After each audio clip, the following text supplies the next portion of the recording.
Adani Hazira port લિમિટેડની fire ટીમે Surat municipal કોર્પોરેશનની તાત્કાલિક વિનંતીના આધારે પૂરગ્રસ્ત વિસ્તારોમાં વ્યાપક પૂર પછીની સફાઈ કામગીરી હાથ ધરી હતી। પૂર બાદ રસ્તાઓ અને આંતરિક શેરીઓ કાદવ, માટી અને ગંદા પાણીથી ઢંકાઈ જતા સામાન્ય જનજીવન પ્રભાવિત થયું હતું। અડાણી હજીરા પોર્ટ લિમિટેડની ફાયર ટીમે સુરત મ્યુનિસિપલ કોર્પોરેશનની તાત્કાલિક વિનંતીના આધારે પૂરગ્રસ્ત વિસ્તારોમાં વ્યાપક પૂર પછીની સફાઈ કામગીરી હાથ ધરી। 10 જુલાઈની વહેલી સવારે લગભગ 3:30 વાગ્યે કોલ મળતા ફાયર ફાઇટરની ટીમ ફાયર ટેન્ડર સાથે ડુંભાલ ફાયર સ્ટેશન પહોંચી।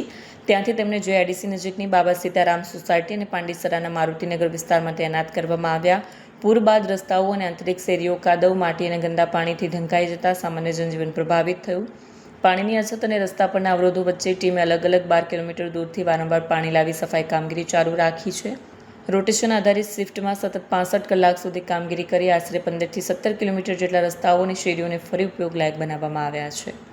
સ્થાનિક રહેવાસીઓ અને નાગરિક સત્તાવાળાઓએ HHPL ફાયર ટીમની સમયસરની કામગીરીની પ્રશંસા કરી।